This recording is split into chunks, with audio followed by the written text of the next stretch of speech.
اعوذ باللہ من الشیطان الرجیم، بسم اللہ الرحمن الرحیم۔ السلام علیکم۔ آج آپ کا میزبان ڈاکٹر کاشف بشیر تفہیم القرآن سیریز کی قسط نمبر 58 کے ساتھ آپ کے سامنے حاضر خدمت ہے، جس میں ہم انشاءاللہ سورہ نساء کا آیت نمبر 1 سے آغاز کر رہے ہیں، اس دعا کے ساتھ کہ اللہ تعالیٰ تمام مسلمانوں کی مشکلات کو آسانیاں پیدا فرمائے، ان کی آزمائشوں کو سہل کرے، ان کو لیے دنیا اور آخرت میں آسانیاں اور مغفرت فرمائے، اور ہم تمام لوگوں کو انسانیت کے لیے آسانیاں پیدا کرنے کی بھی توفیق عطا فرمائے۔ اسی دعا کے ساتھ آغاز کرتے ہیں۔ بسم اللہ الرحمن الرحیم۔ سورہ نساء مدنی صورت ہے اور اس میں 176 آیات ہیں اور 24 رکوع ہیں۔ بسم اللہ الرحمن الرحیم۔ یا ایھا الناس اتقوا ربکم الذی خلقکم من نفس واحدۃ وخلق منها زوجها وبث منہما رجالا کثیرا ونساء واتقوا اللہ الذی تساءلون به والارحام ان اللہ کان علیکم رقیبا۔ ترجمہ: لوگو، اپنے رب سے ڈرو جس نے تم کو ایک جان سے پیدا کیا اور اسی جان سے اس کا جوڑا بنایا، اور ان دونوں سے بہت مرد و عورت دنیا میں پھیلا دیے۔ اس خدا سے ڈرو جس کا واسطہ دے کر تم ایک دوسرے سے اپنے حق مانگتے ہو، اور رشتہ و قرابت کے تعلقات کو بگاڑنے سے پرہیز کرو۔ یقین جانو کہ اللہ تم پر نگرانی کر رہا ہے۔ تفسیر میں آیا کہ چونکہ آگے چل کر انسانوں کے باہمی حقوق بیان کرنے ہیں اور خصوصیت کے ساتھ خاندانی نظام کی بہتری و استواری کے لیے ضروری قوانین ارشاد فرمائے جانے والے ہیں، اس لیے تمہید اس طرح اٹھائی گئی کہ ایک طرف اللہ سے ڈرنے اور اس کی ناراضی سے بچنے کی تاکید کی، اور دوسری طرف یہ بات ذہن نشین کرائی کہ تمام انسان ایک اصل سے ہیں اور ایک دوسرے کا خون اور گوشت پوست ہیں۔ تم کو ایک جان سے پیدا کیا، یعنی نوع انسانی کی تخلیق ابتدا ایک فرد سے کی۔ دوسری جگہ قرآن خود اس کی تشریح کرتا ہے کہ وہ پہلا انسان آدم علیہ السلام تھے جس سے دنیا میں نسل انسانی پھیلی، اسی جان سے اس کا جوڑا بنایا۔ اس کی تفصیلی کیفیت ہمارے علم میں نہیں ہے۔ عام طور پر جو بات اہل تفسیر بیان کرتے ہیں اور جو بائبل میں بھی بیان کی گئی ہے وہ یہ ہے کہ آدم کی پسلی سے حوا کو پیدا کیا گیا۔ تلمود میں اور زیادہ تفصیل کے ساتھ یہ بتایا گیا ہے کہ حضرت حوا کو حضرت آدم علیہ السلام کی دائیں جانب کی 13ویں پسلی سے پیدا کیا گیا تھا، لیکن کتاب اللہ اس بارے میں خاموش ہے، اور جو حدیث اس کی تائید میں پیش کی جاتی ہے اس کا مفہوم وہ نہیں ہے جو لوگوں نے سمجھا ہے۔ لہذا بہتر یہ ہے کہ بات کو اسی طرح مجمل رہنے دیا جائے جس طرح اللہ نے اسے مجمل رکھا ہے، اور اس کی تفصیلی کیفیت متعین کرنے میں وقت نہ ضائع کیا جائے۔ وَآتُوا الْيَتَامَىٰ أَمْوَالَهُمْ وَلَا تَتَبَدَّلُوا الْخَبِيثَ بِالطَّيِّبِ وَلَا تَأْكُلُوا أَمْوَالَهُمْ إِلَىٰ أَمْوَالِكُمْ إِنَّهُ كَانَ حُوبًا كَبِيرًا۔ یتیموں کے مال ان کو واپس دو، اچھے مال کو برے مال سے نہ بدل لو، اور ان کے مال اپنے مال کے ساتھ ملا کر نہ کھا جاؤ، یہ بہت بڑا گناہ ہے۔ تفسیر میں آیا کہ یعنی جب تک وہ بچے بچپن میں ہیں ان کے مال انہی کے مفاد پر خرچ کرو، اور جب بڑے ہو جائیں تو جو ان کا حق ہے وہ انہیں واپس کر دو۔ مزید آیا کہ یہ بڑا جامع فکرہ ہے کہ جس کا ایک مطلب یہ ہے کہ حلال کی کمائی کے بجائے حرام خوری نہ کرنے لگو، اور دوسرا مطلب یہ ہے کہ یتیموں کے اچھے مال کو اپنے برے مال سے نہ بدل لو۔ وَإِنْ خِفْتُمْ أَلَّا تُقْسِطُوا فِي الْيَتَامَىٰ فَانكِحُوا مَا طَابَ لَكُم مِّنَ النِّسَاءِ مَثْنَىٰ وَثُلَاثَ وَرُبَاعَ فَإِنْ خِفْتُمْ أَلَّا تَعْدِلُوا فَوَاحِدَةً أَوْ مَا مَلَكَتْ أَيْمَانُكُمْ ذَلِكَ أَدْنَىٰ أَلَّا تَعُولُوا۔ ترجمہ: اور اگر تم یتیموں کے ساتھ بے انصافی کرنے سے ڈرتے ہو تو جو عورتیں تم کو پسند آئیں ان میں سے 2 3 4 سے نکاح کر لو، لیکن اگر تمہیں اندیشہ ہو کہ ان کے ساتھ عدل نہ کر سکو گے تو پھر ایک ہی بیوی کرو، یا ان عورتوں کو زوجیت میں لاؤ جو تمہارے قبضے میں آئی ہیں، بے انصافی سے بچنے کے لیے یہ زیادہ قرین ثواب ہے۔ اس آیت کے جس حصے میں آیا کہ 3 4 سے نکاح کر لو، اس کی تفسیر میں آتا ہے کہ اس کے 3 مفہوم اہل تفسیر نے بیان کیے ہیں۔ نمبر 1، حضرت عائشہ رضی اللہ تعالیٰ عنہ اس کی تفسیر میں فرماتی ہیں کہ زمانہ جاہلیت میں جو یتیم بچیاں لوگوں کی سرپرستی میں ہوتی تھیں، ان کے مال اور ان کے حسن و جمال کی وجہ سے، یا اس خیال سے کہ ان کا کوئی سر دھرا تو ہے نہیں جس طرح ہم چاہیں گے دبا کر رکھیں گے، وہ ان کے ساتھ خود نکاح کر لیتے تھے اور پھر ان پر ظلم کیا کرتے تھے۔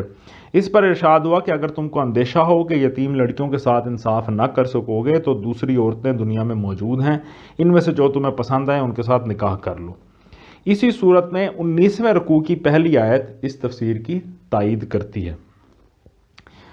دوسرے نمبر پہ ابن عباس اور ان کے شاگرد اکرمہ اس کی تفسیر یہ بیان کرتے ہیں کہ جاہلیت میں نکاح کی کوئی حد نہ تھی،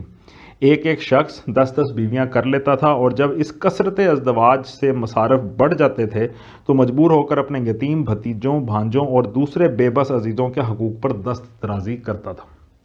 اس پر اللہ تعالیٰ نے نکاح کے لیے 4 کی حد مقرر کر دی اور فرمایا کہ ظلم و بے انصافی سے بچنے کی صورت یہ ہے کہ 1 سے لے کر 4 تک اتنی بیویاں کرو جن کے ساتھ تم عدل پر قائم رہ سکو۔ تیسرے نمبر پہ سعید بن جبیر اور قتادہ اور بعض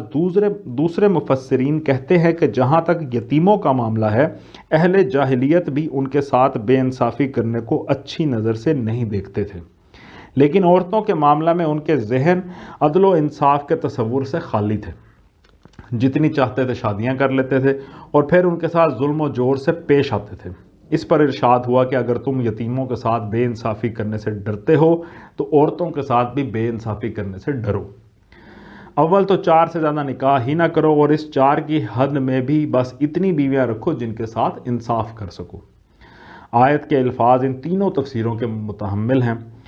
اور عجب نہیں کہ تینوں مفہوم مراد ہوں۔ نیز اس کا ایک مفہوم یہ بھی ہو سکتا ہے کہ اگر تم یتیموں کے ساتھ ویسے انصاف نہیں کر سکتے تو ان عورتوں سے نکاح کر لو جن کے ساتھ یتیم بچے ہیں۔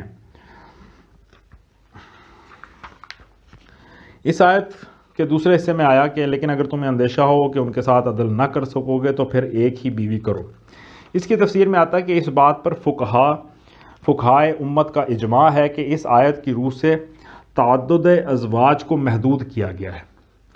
اور بیک وقت 4 سے زیادہ بیویاں رکھنے کو ممنوع قرار دیا گیا ہے۔ روایات سے بھی اس کی تصدیق ہوتی ہے، چنانچہ احادیث میں آیا ہے کہ طائف کا رئیس غیلان جب اسلام لایا تو اس کی 9 بیویاں تھیں۔ نبی صلی اللہ علیہ وآلہ وسلم نے اسے حکم دیا کہ 4 بیویاں رکھ لے اور باقی کو چھوڑ دے۔ اسی طرح ایک دوسرے شخص نوفل بن معاویہ کی 5 بیویاں تھیں، آپ نے حکم دیا کہ ان میں سے ایک کو چھوڑ دے۔ نیز یہ آیت تعدد ازواج یعنی ازواج کی تعداد کے جواز کو عدل کی شرط سے مشروط کرتی ہے۔ جو شخص عدل کی شرط پوری نہیں کرتا یا نہیں کر سکتا مگر 1 سے زیادہ بیویاں کرنے کے جواز سے فائدہ اٹھاتا ہے، وہ اللہ کے ساتھ دغا بازی کرتا ہے۔ حکومت اسلامی کی عدالتوں کو حق حاصل ہے کہ جس بیوی یا جن بیویوں کے ساتھ وہ انصاف نہ کر رہا ہو ان کی دادرسی کریں۔ بعض لوگ اہل مغرب کی مسیحیت زدہ رائے سے مغلوب و مرعوب ہو کر یہ ثابت کرنے کی کوشش کرتے ہیں کہ قرآن کا اصل مقصد تعدد ازواج کے طریقے کو، جو مغربی نقطہ نظر سے فی الاصل برا طریقہ ہے، مٹا دینا تھا، مگر چونکہ یہ طریقہ بہت زیادہ رواج پا چکا تھا اس لیے اس پر صرف پابندیاں عائد کر کے چھوڑ دیا گیا۔ لیکن اس قسم کی باتیں دراصل محض ذہنی غلامی کا نتیجہ ہیں۔ تعدد ازواج کا فی نفس ہی ایک برائی ہونا بجائے خود ناقابل تسلیم ہے، کیونکہ بعض حالات میں یہ چیز ایک تمدنی اور اخلاقی ضرورت بن جاتی ہے۔ اگر اس کی اجازت نہ ہو تو پھر وہ لوگ جو ایک عورت پر قانع نہیں ہو سکتے حصار نکاح سے باہر صنفی بدامنی پھیلانے لگتے ہیں، جس کے نقصانات تمدن و اخلاق کے لیے اس سے بہت زیادہ ہیں جو تعدد ازواج سے پہنچ سکتے ہیں۔ اسی لیے قرآن نے ان لوگوں کو اس کی اجازت دی ہے جو اس کی ضرورت محسوس کریں، تاہم جن لوگوں کے نزدیک تعدد ازواج فی نفس ہی ایک برائی ہے، ان کو یہ اختیار تو ضرور حاصل ہے کہ چاہیں تو قرآن کے برخلاف اس کی مذمت کریں اور اسے موقوف کرنے کا مشورہ دیں، لیکن یہ حق انہیں نہیں پہنچتا کہ اپنی رائے کو خواہ مخواہ قرآن کی طرف منسوب کریں، کیونکہ قرآن نے صریح الفاظ میں اس کو جائز ٹھہرایا ہے اور اشارتاً و کنایتاً بھی اس کی مذمت میں کوئی ایسا لفظ استعمال نہیں کیا ہے جس سے معلوم ہو کہ فی الواقع وہ اسے مسدود کرنا چاہتا تھا۔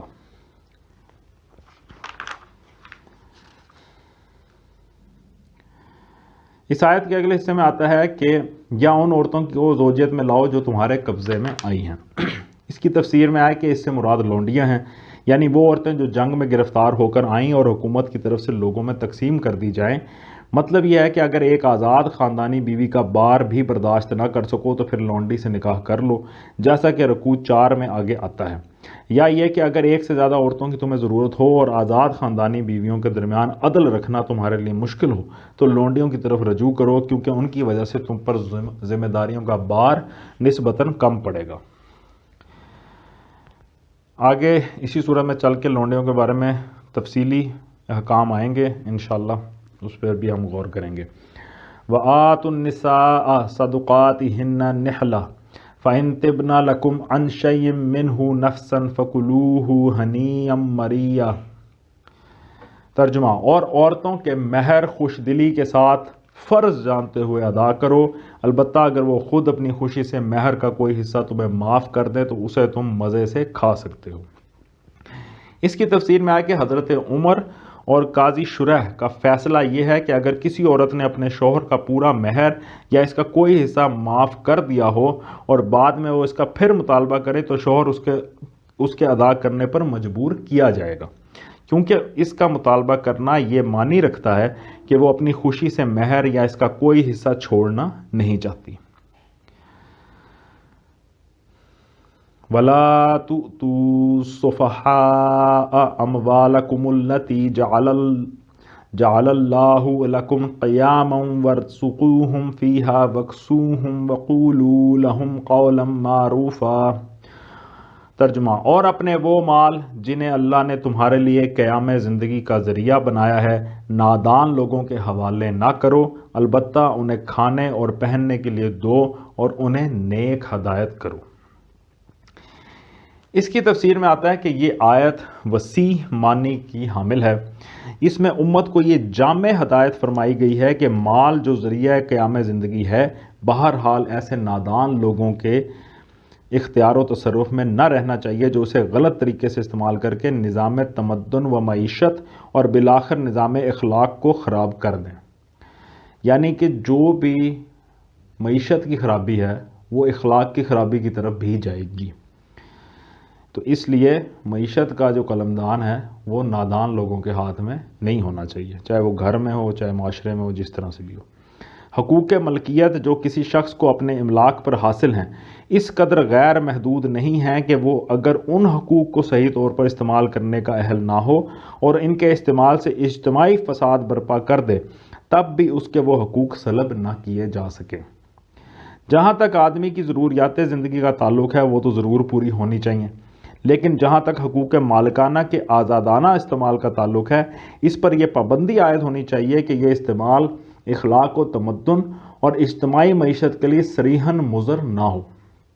اس ہدایت کے مطابق چھوٹے پیمانے پر ہر صاحب مال کو اس امر کا لحاظ رکھنا چاہیے کہ وہ اپنا مال جس کے حوالے کر رہا ہے وہ اس کے استعمال کی صلاحیت رکھتا ہے یا نہیں، اور بڑے پیمانے پر حکومت اسلامی کو اس امر کا انتظام کرنا چاہیے کہ جو لوگ اپنے اموال پر خود مالکانہ تصرف کے اہل نہ ہوں یا جو لوگ اپنی دولت کو برے طریقوں سے استعمال کر رہے ہوں، یہ بہت اہم پوائنٹ ہے، جو لوگ اپنی دولت کو برے طریقوں سے استعمال کر رہے ہوں ان کی املاک کو وہ اپنے انتظام میں لے لے اور ان کی ضروریات زندگی کا بندوبست کر دے۔ صدق اللہ العلی العظیم۔ الحمدللہ آج ہم نے سورہ نساء کی آیت نمبر 5 تک کا ترجمہ اور تفسیر پر غور کرنے کی کوشش کی ہے۔ اللہ تعالی ہماری اس کوشش کو قبول فرمائے اور ہمارے ذہنوں کو کھولے۔ بہت اہم معاملات ہیں، بہت معاشرتی معاملات ہیں، اس کو بڑے غور سے ہمیں سمجھنا ہے اور ان سے ہماری انشاءاللہ العزیز زندگیوں میں بہت تبدیلیاں آئیں گی۔ اللہ تعالیٰ سے دعا ہے کہ اللہ تعالیٰ ہمیں دین اسلام پہ چلنے اور اس کی ترویج و تبلیغ کا اہتمام کرنے کی توفیق عطا فرمائے۔ اسی دعا کے ساتھ آپ سے اجازت چاہیں گے، اپنا بہت خیال رکھیں۔ اللہ حافظ۔